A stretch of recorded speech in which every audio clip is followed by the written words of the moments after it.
Assalamualaikum warahmatullahi wabarakatuh. Apa kabar semuanya? Anak-anakku di rumah, mudah-mudahan selalu sehat, baik sehat jasmani dan rohani.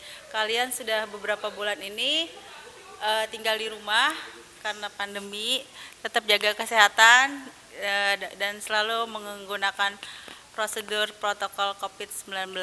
Ya, kalian dulu kelas 8 kan tidak sama ibu ya, karena sama Pak Jejen. Nah, mulai tahun ini, kelas 9 ini, kalian kembali bersama ibu. Nah, untuk belajar bahasa Indonesia.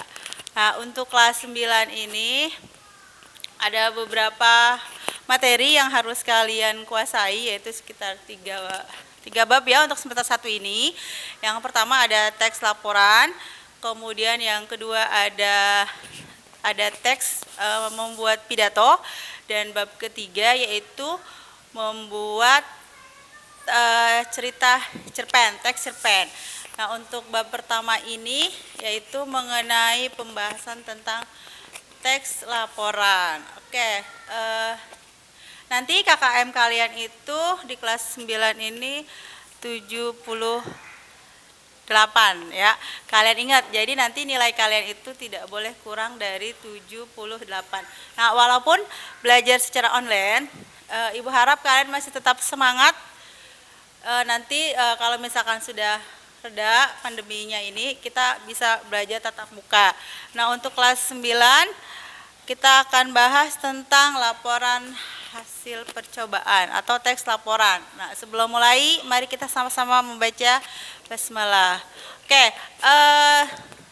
kalian untuk pelajaran pertama ini yang harus kalian kuasai yaitu standar kompetensinya itu memahami teks laporan. Kemudian kompetensi yang harus kalian kuasai, yang pertama ada mengidentifikasi informasi dari laporan percobaan yang dibaca atau didengar, kemudian menelaah struktur dan unsur dari kebahasaan teks laporan. Oke, untuk selanjutnya kalian sudah tahu apa itu teks laporan? Sudah tahu mungkin ya, teksnya sudah tahu, laporannya sudah tahu. Apa itu teks dan apa itulah laporan? Ada yang tahu teks itu apa?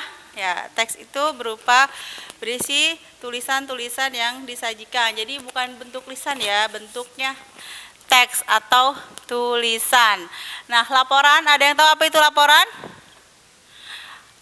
Ya, laporan itu adalah sesuatu yang kita sampaikan atau sesuatu yang kita beritahukan, informasikan kepada orang lain. Nah, itu laporan. Nah, dalam teks laporan itu ada beberapa materi yang harus dikuasai. Yang pertama, fungsi teks, kemudian pengertian, model teks, struktur teks, dan bagaimana cara menulis laporan. Oke, tadi teks laporan itu adalah teks yang mengandung klarifikasi mengenai suatu objek tertentu yang berdasarkan kriteria tertentu atau informasi tertentu. Ya, untuk kelas 9 materi pertama itu sebetulnya ada beberapa jenis teks laporan ya. Yang pertama ada teks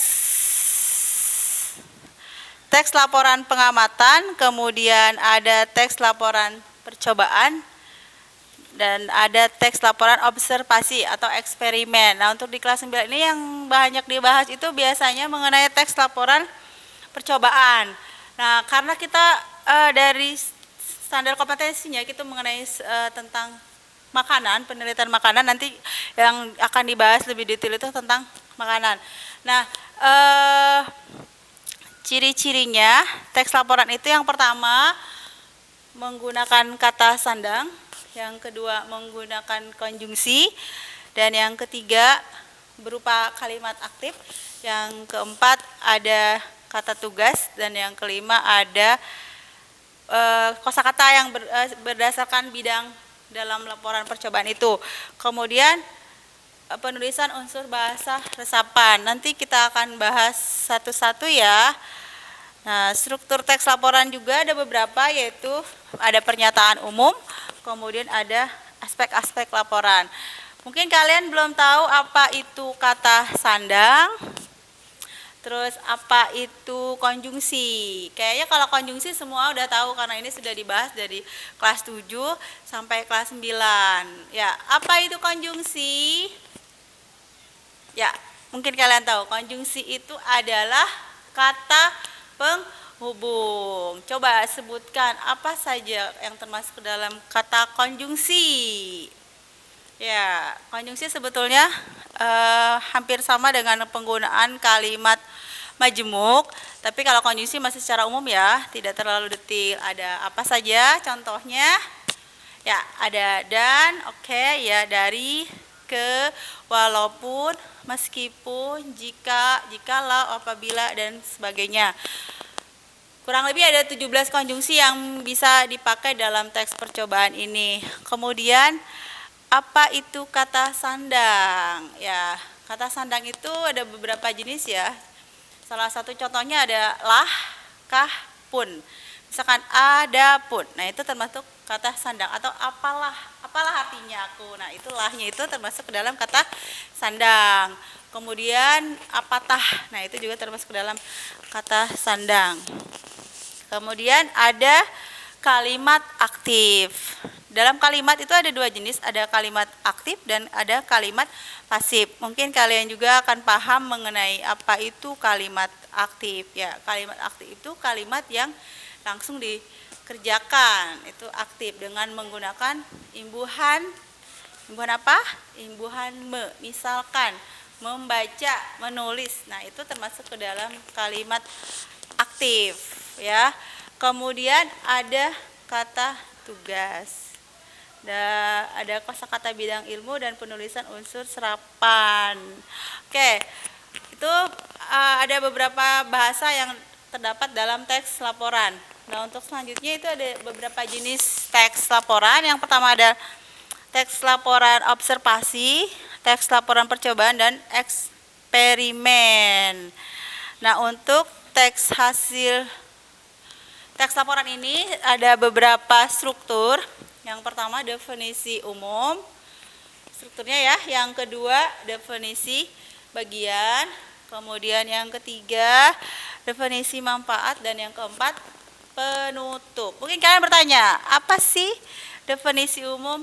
Definisi, kalian pernah dengarkan kata definisi? Ini ada dua kata ya, ada kata definisi dan ada kata umum. Nah, untuk definisi itu artinya sebetulnya arti ya, arti atau penjelasan. Nah, kalau umum berarti masih bersifat secara umum atau global.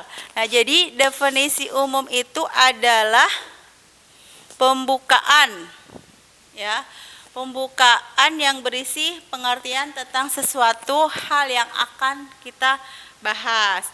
Misalkan kita akan membahas mengenai teks laporan percobaan mengenai kandungan formalin dalam sebuah bakso. Nanti kalian ada buku paketnya ya, jadi kalian bisa baca di sana contoh-contoh dari teks laporan percobaan. Kemudian nanti dijelaskan apa itu mengenai formalin, bakso, dan sebagainya nanti secara detail ya. Kemudian ada definisi bagian. Nah, kalau tadi kan masih bersifat umum. Nah, sekarang untuk definisi bagian ini sudah secara detail, sudah lebih khusus. Ya, kemudian ada definisi manfaat. Nah, nanti dijelaskan manfaatnya untuk apa. Ngapain sih kalian membuat teks laporan percobaan atau laporan observasi atau eksperimen? Nanti dijelaskan biasanya kalau kalian buat bisa terdiri dari 8 paragraf atau 4 paragraf. Bisa jadi definisi umum itu ada 2 paragraf, definisi khusus ada 2 paragraf, kemudian ada definisi manfaat 2 paragraf, dan penutup 2 paragraf. Tapi itu nanti ya, ketika kita akan bahas bagaimana cara membuat teks laporan. Nah, untuk sementara kita kan masih pengertian saja dulu dan jenisnya. Untuk membuat teks laporan kita akan bahas pada pertemuan selanjutnya. Nah, jadi itu yang harus kalian pahami mengenai struktur teks. Tadi sudah ada pengertiannya, sudah ada jenisnya, seperti apa struktur teks laporan itu. Dan sekarang ada strukturnya. Strukturnya tadi ada definisi umum, kemudian ada definisi bagian, kemudian ada deskripsi manfaat, dan ada penutup. Penutup itu biasanya berupa kesimpulan ya yang harus dibuat setelah kalian melakukan berbagai percobaan atau penelitian. Oke, kita lanjutkan. Buat apa sih fungsi teks laporan itu, buat apa sih? Ya, ada yang tahu mungkin? Ya, fungsi teks, semua yang kita buat, semua yang kita kerjakan, semua yang kita lakukan, atau semua yang kita tulis itu semuanya harus mengandung manfaat. Buat apa kita nulis, buat apa, tapi tidak ada manfaatnya. Nah, untuk teks laporan ini, manfaatnya yang pertama untuk sebagai memberitahukan atau informasi. Ya, informasi laporan menjelaskan kenapa kalian membuat laporan seperti itu. Misalkan tadi ya, kalian meneliti apakah bakso ini mengandung formalin atau tidak. Nah, itu kan pasti ada manfaatnya. Buat apa? Ya, oke. Kemudian selanjutnya memberitahukan atau menjelaskan. Nah, setelah kalian memberitahukan manfaatnya apa, kalian juga menjelaskan untuk apa, ya, keputusannya atau hasilnya nanti seperti apa, bagaimana caranya kalian membahas bakso itu mengandung formalin atau tidak, nanti akan dibahas dalam penjelasan. Kemudian merupakan sumber informasi, jadi kalian bisa penelitian kalian itu atau percobaan kalian itu bisa dijadikan rujukan sebagai informasi bagi khalayak ramai yang membaca teks yang sudah kalian buat atau percobaan yang sudah kalian buat. Kemudian ada sarana untuk mendokumentasikan. Nah, jadi nanti teks ini fungsinya untuk mendokumentasikan. Kalian kan sudah membuat beberapa teks, nanti dikumpulkan dan didokumentasikan. Ya, oke, itu struktur dari teks observasi. Untuk selanjutnya yaitu ada percobaan ya. Percobaan itu harus strukturnya. Jadi ini langsung tiga teks ya. Kalian harus kuasai. Yang pertama, struktur dari teks laporan percobaan itu ada tujuan. Hampir sama dengan teks apa? Ada yang ingat tidak? Untuk percobaan ini hampir sama dengan cara membuat sesuatu ya, atau teks apa? Masih ingat tidak?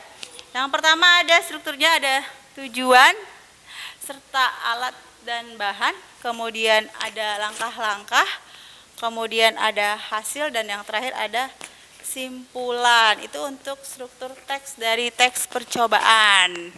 Ya, ciri-cirinya harus mengandung fakta, kemudian objektif, kemudian ditulis dengan lengkap dan sempurna, kemudian tidak memasukkan hal-hal yang menyimpang. Nah, ini untuk teks percobaan. Tadi harus mengandung fakta. Jadi kalau percobaan itu harus sesuai dengan fakta. Fakta itu apa? Pak, fakta itu sesuai dengan kenyataannya. Kemudian bersifat objektif. Harus objektif ya, tidak subjektif. Siapa yang meneliti, tapi kepada apa yang kita teliti. Kemudian harus ditulis dengan lengkap atau sempurna, ya. Nah, untuk menulis langkah-langkah menulisnya nanti kita bahas pada pertemuan selanjutnya. Itu teks percobaan dan teks observasi. Ya, untuk pertemuan pertama ini mudah-mudahan kalian bisa paham. Kalau tidak paham, kalian bisa tanyakan langsung WA ke Ibu.